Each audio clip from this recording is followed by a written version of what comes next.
Hey everybody, I wanted to record this for you. So I had the opportunity to do part of a webinar last week about teens and goals. Well, it was about children and goals, and I had the opportunity to talk at the end about teens and goals. And I figured since I made all of these PowerPoint slides that I might as well share with you the things that I talked about in that webinar. So I want to talk about first is why teens, or how setting goals can help our teens.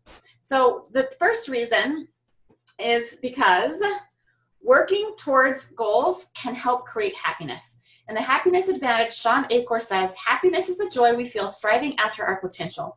In a time when many teens are struggling with anxiety and depression, teaching them that they can feel happiness and joy during the journey that comes from progression can help them feel happier and more fulfilled. So as they're even working towards a goal, then that can bring happiness for them.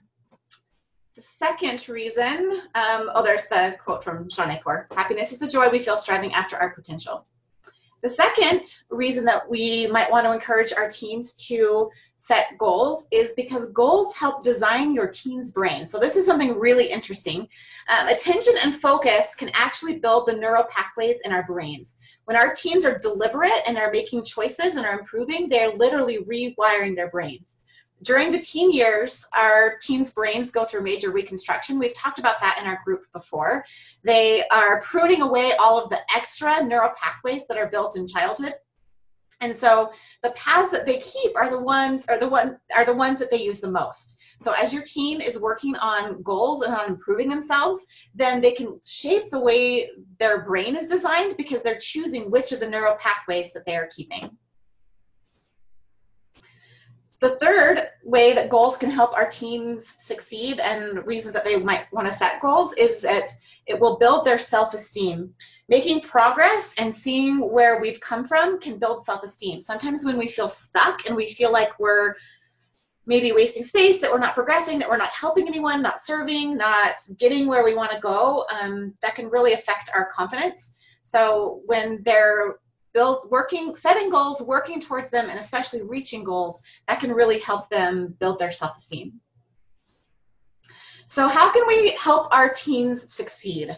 So one of the things that we can do first is to put our goals for our teens aside. So they might ask for our opinion, and it's totally fine if you want to share your opinion with your teen. However, if your teen feels like you are trying to get them to set a specific goal, they will probably resist that.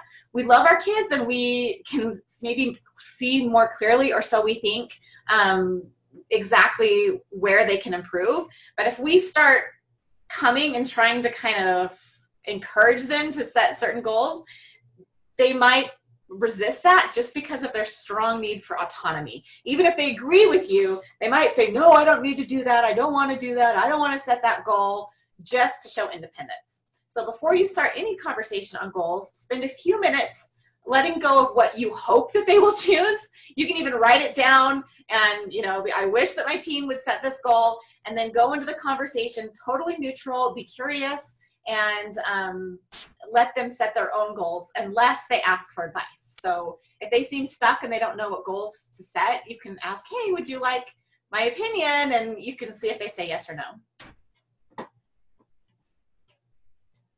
Oh, I forgot to change my slide. So that was number one. Number two is help your teen uncover their why. So if your teen comes up with a goal, help them kind of get down to why they want to set that goal. You can ask why a couple of times to help them sort of dig down and discover why. So if their goal is to say lose weight, ask them why. And then when they tell you what that goal is, then you can ask why and ask why again. Don't stop until either they start resisting you or you feel like they've gotten down to a why that will motivate them. So a why is a really good motivator. Sometimes we think the hows and the whats and the plan are what's going to motivate us, but really it's the why. The why is the purpose of the goal. So if you can help them kind of get to that purpose, that will help them overcome any obstacles that come up from the how and the why. So the third thing is to encourage them to start small. Teens, because their prefrontal cortexes aren't totally developed, sometimes they tend to think really big and then get overwhelmed and give up. And so starting with maybe one, maybe two goals that are a little bit smaller, that have bite-sized pieces and they're easier for them to stay motivated, that can help them build confidence. And then once they're making progress on that goal, then maybe they can set another goal. So I want to talk about floors and ceilings for a minute. I talked about this in my group back in like December or something, but this is from a woman named Brooke Snow. I really enjoy her podcast. She says that every goal needs a floor and a ceiling. The ceiling is the big lofty goal. It's the dream. It's what your team will do when they are feeling excited and really motivated. Maybe it's attending the gym for an hour-long class or doing something every single day, like doing yoga. The floor is the very smallest thing your team can do every day to still reach that goal. If their goal is to exercise every day, their floor could be doing maybe like 3 jumping jacks or 2 stretches or something they can do every day, even if they're sick or they're traveling or they're busy that day. It's something that just the bare minimum of what they can do and still feel like they're successful.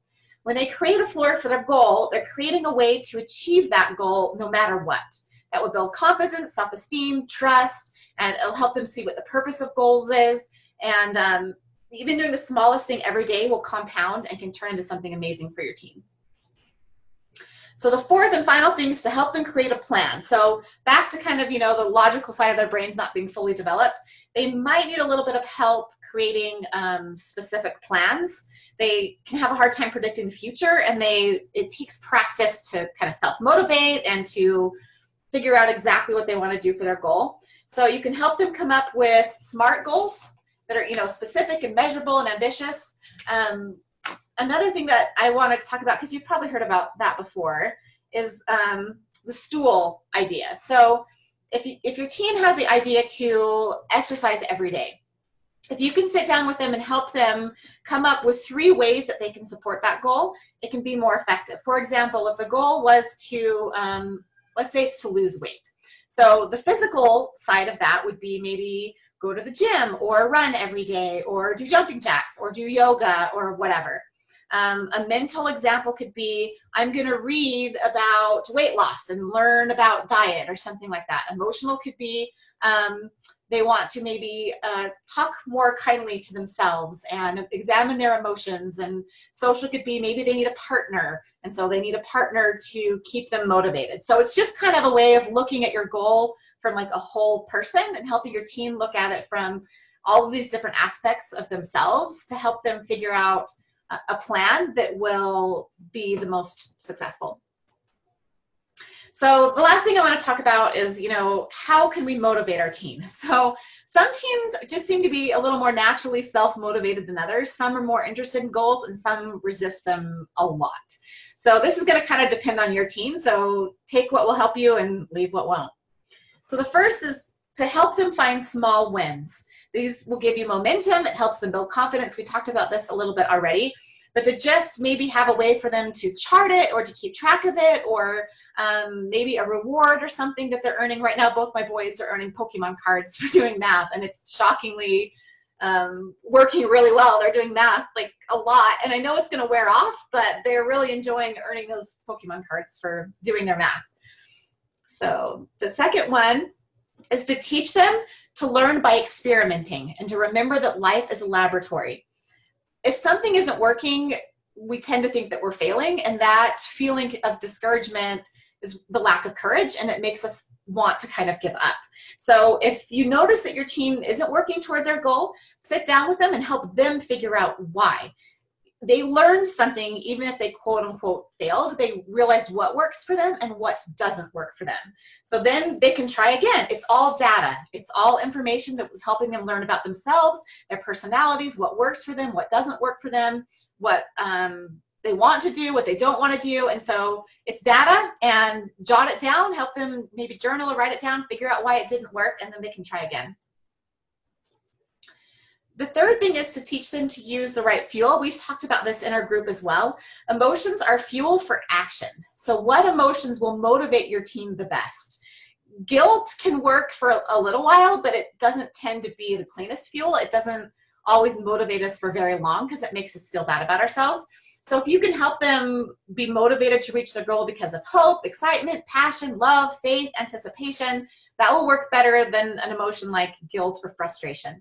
So as they can make a vision board, that could be very hope-filled of of what they want to reach with their goal and stuff like that, and help them figure out which fuel they want to use when they're feeling discouraged to keep going, and that will help motivate them. The final thing is to ask what you can do to help. So when teens will push back sometimes when they're feeling like they're being manipulated or controlled, we talk about that at the beginning, their drive for autonomy and independence and kind of separating from parents will often win every time. So come up with a plan together, ask if they need help, revisit it when it stops working, but avoid micromanaging and kind of putting your goals for your teen on top of kind of what their goals are.